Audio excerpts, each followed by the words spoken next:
வணக்கம் வணக்கம் வணக்கம். ஜிஎம்பி மாயவரம் மண்வாசனை யூடியூப் சேனலை பார்த்து சப்ஸ்கிரைப் பண்ணுங்க, ஷேர் பண்ணுங்க, கமெண்ட் பண்ணுங்க. நிலம், நீர், மண், மனை, சொந்தம், பந்தம் அனைத்தை பற்றி நான் சொல்லிக்கிட்டு வரேன். இது யாருக்கு புரியுதோ புரியலையோ எனது நண்பர்கள் கண்டிப்பா புரிஞ்சுப்பாங்க, தெரிஞ்சுப்பாங்க. உங்களால முடிஞ்ச ஒரு ஷேர் பண்ணுங்க, ஒரு சப்ஸ்கிரைப் பண்ணுங்க, ஒரு கமெண்ட் பண்ணுங்க. முடிஞ்ச வரைக்கும் நண்பர்களுக்கு அனுப்பி வைங்க. இப்ப என்னன்னு கேட்டீங்கன்னா, அந்த ராஜ்கிரண் சார் ஆபீஸ்ல என்ன பத்திராசா படம் முடிஞ்ச பிறகு வேற எங்கேயும் வேலை இல்லை. திரும்ப பழனிசாமி மூலமா சகலகலா சம்பந்திங்கிற படத்துல வேலை செஞ்சேன். செட்டில்மெண்ட் வாங்கியாச்சு. வாங்கிட்டு அங்க எடிட்டிங் வேலை நடந்துகிட்டு இருக்கு. வாகனி ஸ்ரீயோல அண்ணன் வேஷ்டி நாராயணன் அவர் தான் சீஃப். அவர் என்னை வச்சு வேலை செஞ்சிட்டு இருக்காரு. அப்படி வேலை செய்யும்போது திடீர்னு ஒரு நாள் பயங்கர அடி புடி தகராறு, சண்டை, கொல்லுன்னு சத்தம். இதையெல்லாம் பார்த்து நானும் ஓடினேன். நான் நாராயணன் அவர்கள் ஓடி வந்தாங்க. பார்த்தா கிஷ்மு விஷ்ணுவும் சேர்ந்து கஸ்தூர் ராஜாவை அடிச்சு வெளில தடுத்துட்டாங்க. திரும்பி பார்த்தா கஸ்தூர் ராஜாவை ஓடுறாரு அழுதுகிட்டு. அங்க உள்ள மரத்துல தூக்கு மாட்டிக்க போறேன் அப்படின்னு சொல்லிட்டு.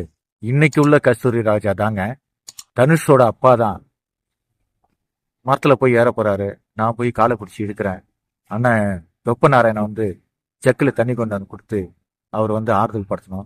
அப்ப தலையில அடிச்சிட்டு அழுகுறாரு. இனிமேல் எங்க போவான், என் மேல திருட்டு பழி விழுந்துருச்சு அப்படின்னாரு. அந்த திருட்டு பழி விழுந்த காரணமெல்லாம் எனக்கு தெரியும். ஏன்னு கேட்டீங்கன்னா, சகலகலா சம்பந்தி வேலை செய்யும் போது ஒரு சீனேன்னு அதுல நடிச்சிருக்கேன். அந்த 500 ஜூனியர் ஆர்டிஸ்ட் வச்சு நடிச்சாங்க. அதுல ஃபைல எடுத்துட்டு போற மாதிரி பாஸ்கர் ராஜ் இன்னைக்கு அகட விகடம் நடத்திட்டு இருக்காருங்களா, அந்த பாஸ்கர் ராஜ் வந்து எனக்கு ஒரு சீன் கொடுத்து நடிக்க வச்சாரு. அப்ப வந்து கஸ்தூராஜாவும் அந்த ஸ்பாட்ல இருக்கிறாரு. இப்படி ஒரு நட்பு தான். அப்ப அந்த கஸ்தூராஜா அப்படிலாம் அழுகும் போது அவருக்கு ஆறுதல் சொல்லி அவருக்கு தண்ணி கொடுத்து ஓரமா உட்கார வச்சு, அப்ப நான் சொன்னேன், சார் கவலைப்படாதீங்க சார், எனக்கு தெரிஞ்ச ஒரு ப்ரொடியூசர் இருக்காரு, மிகப்பெரிய ப்ரொடியூசரு. அந்த ப்ரொடியூசர்கிட்ட உங்களை அழைச்சிட்டு போறேன்ட்டு நம்ம உஸ்மான் ரோட்ல வேங்கடம் பிளாட்ல தம்பி சார், அதாவது ராஜ்கிரண் அண்ணனோட தம்பி சீனி சாகுல் அமீத் அவர்களும் காலம் சென்ற மேனேஜர் ஆர் வேலுச்சாமி அவர்களும் அங்க இருக்கிறாங்க. அவங்கள்ட்ட அழைச்சிட்டு போயிட்டு இன்ட்ரடியூஸ் பண்றேன். இன்ட்ரடியூஸ் பண்ணோன்னே, சரி அப்துல்லா, ஓகே நல்ல கதை இருக்கா, நீ அந்த கதையை கேட்டிருக்கானாரு. நான் கேட்டேன் அப்படின்னு சொல்லிட்டேன். ஆனா கேட்கல, கேட்டுட்டேன்னு சொல்லிட்டேன். அதன் பிறகு சரி அப்துல்லா, அண்ணா வந்து 11 மணிக்கு காலையில அழைச்சிட்டு வாங்க அப்படின்னு சொல்லிட்டாரு. திரும்ப வந்துட்டேன். கீழே வந்தோடனே கஸ்தூராஜா என்ன சொல்றாரு, என்ன அப்துல்லா இந்த ப்ரொடியூசர்கிட்ட அழைச்சிட்டு வந்துட்டேன், இந்த ப்ரொடியூசர் வந்து ராமராஜனே அடிச்சவராச்சே, அவர்கிட்ட நான் எப்படி கதை சொல்ல முடியும், எனக்கு அதெல்லாம் முடியாது, வேற எதுனா ஐடியா இருந்தா சொல்லு அப்படின்னு சொல்றாரு. அப்ப நான் சொல்றேன், சார் ஒன்றும் கவலை இல்லை சார், உங்கள்கிட்ட டேப் ரெக்கார்டு இருக்கா அப்படின்னா, இருக்கு அப்துல்லா, பெரிய டேப் ரெக்கார்டு இருக்குனாரு. இந்த கேசட்ல பதிவு பண்ணி நீங்க கதையை வந்து முழுசா ரெக்கார்ட் பண்ணுங்க, அந்த கேசட்டை வந்து நான் ராஜ்கிரண் அண்ணன்கிட்ட போட்டு காட்டுறேன் அப்படி சொன்ன. சூப்பர் அப்துல்லா, நல்ல ஐடியா, எனக்கு கூட இந்த ஐடியா தோணல அப்படின்னாரு. அதன் பிறகு ஒரு நாள் 2 நாள் வந்து உட்காந்து ராசவ மனசுல கதையை வந்து முழுசா என்கிட்ட சொல்றாரு. அப்படி சொல்லும் போது எனக்கு மனசுல ரொம்ப சந்தோஷமா இருக்கு, சூப்பரா இருக்க கதை அப்படின்ட்டு. இப்ப வந்து இவர் கேசட்ல பதிவு பண்ணி கொண்டு வரதுக்குள்ள ஒரு வாரத்துக்கு மேல ஆயிடுச்சு. அப்ப நான் வந்து தம்பி சார்ட்ட கதை சொல்றேன். எந்த கதைய, ராசவ மனசுல கதைய நான் சொல்றேன்.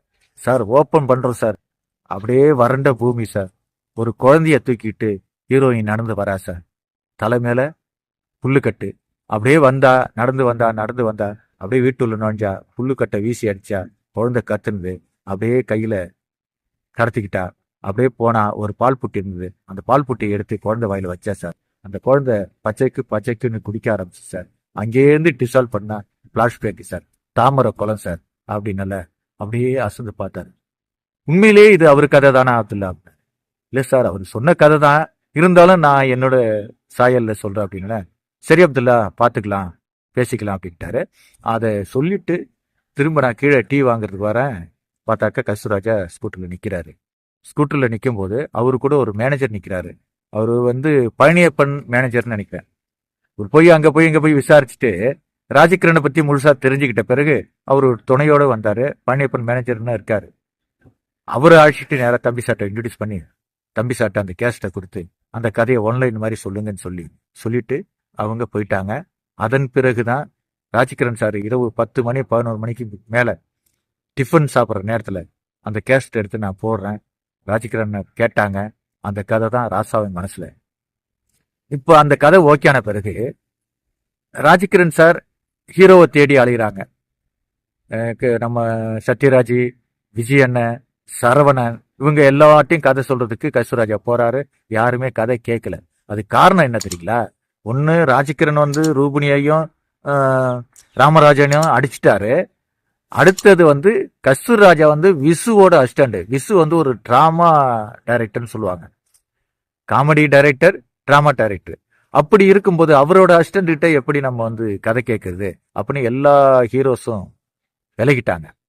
இப்போ ஒவ்வொரு நாளும் ஒவ்வொரு கதையா ஒரு விஷயமா சொல்லி சொல்லி சொல்லி நம்ம ஆபீஸ்ல பாத்தீங்கன்னா ஒரு 20 பேர் 30 பேர் மத்தியானம் சாப்பிடுவாங்க. எங்க இருந்தா அந்த கூட்டம் வருமோ, எங்க இருந்தா கும்பல் வருமோ, பிஆர்ஓக்கள்ல இருந்து, மேனேஜர்ல இருந்து, அசிஸ்டன்ட் டைரக்டர்ல இருந்து, கதையாசிரியர்ல இருந்து, வசனகத்துல இருந்து, டிஸ்ட்ரிபியூட்டர்ல அத்தனை பேரும் வருவாங்க. அன்னைக்கு எனது நண்பர் காலம் சென்ற கோடீஸ்வரன் இருந்தாரு. கோடீஸ்வரனுக்கு நான் அசிஸ்டன்ட் ஆகியிருந்தேன். அந்த காலகட்டத்தில் நல்லா டிஸ்கஷன் நடந்து அந்த படத்தை எடுக்கணும்னு முடிவு பண்ணும்போது எந்த ஹீரோவும் வரலங்கும்போது வேற ஒரு கதையை ரெடி பண்ணலான்ட்டு வேற ஒரு கதையை ரெடி பண்ணாங்க. அந்த கதையை ரெடி பண்ணிட்டு விளம்பரமெல்லாம் கொடுக்குறாங்க. அந்த படத்தோட பேரு பெத்தவ மனசு.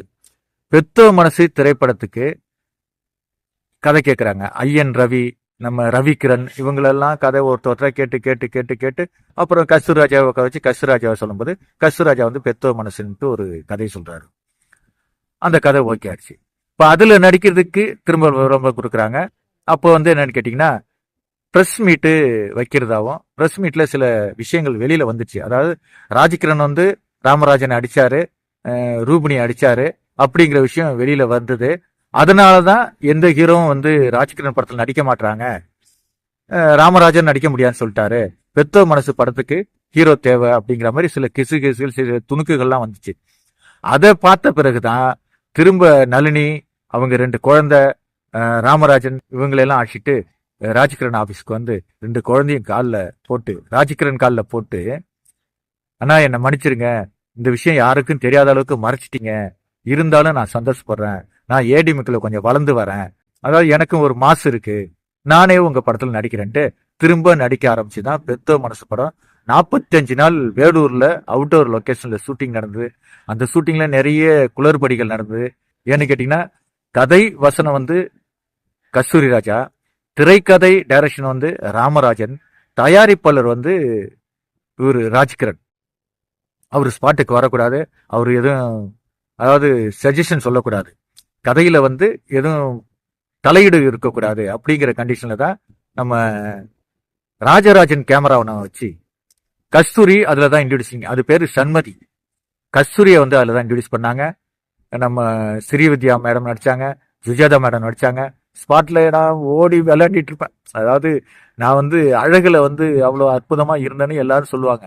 இருந்தாலும் இளமை துடிப்பு ஓட்டம் நடையின ஓடிக்கிட்டே இருந்தேன். நல்லா ஷூட்டிங்லாம் இருந்து சாப்பாடு எடுத்துவேன், கேரியர் கட்டுவேன், எல்லாருக்கும் பரிமாறுவேன். ஒரு செல்ல பிள்ளையா அந்த யூனிட்ல நான் ஒரு செல்ல பிள்ளையா இருந்தேன் அன்னைக்கு காலகட்டத்தில். ஆனால் அந்த படம் முடிகிற நேரத்துல ஒரு ஃபைட்டு செட்டு போட்டுட்டாங்க. அந்த செட்டு போட்ட அன்னைக்கு ராமராஜன் வந்து பார்த்தாரு, இந்த செட்டு எனக்கு பிடிக்கல, இதை மாற்றி அமைக்கலாம், அதனால சென்னையில போய் ஷூட் பண்ணிக்கலான்ட்டு அப்படியே பேக்கப் பண்ணிட்டு வந்துட்டாருங்க. ராம்பர் ராஜ்குமார் ஃபைட் மாஸ்டர் அப்படியே தலையில கழிச்சிட்டு உக்காந்துட்டாரு. அப்படி நின்ன படம் தான் பெத்தோ மனசு. ராமராஜன் ராஜ்கிரனுக்கு செய்தது நன்மையா தீமையாங்கிறது நீங்க தான் சொல்லணும். GMP Mayavaram Manvasanai YouTube channel பாருங்க, சப்ஸ்கிரைப் பண்ணுங்க, ஷேர் பண்ணுங்க, கமெண்ட் பண்ணுங்க. நன்றியுடன் அப்துல்லா.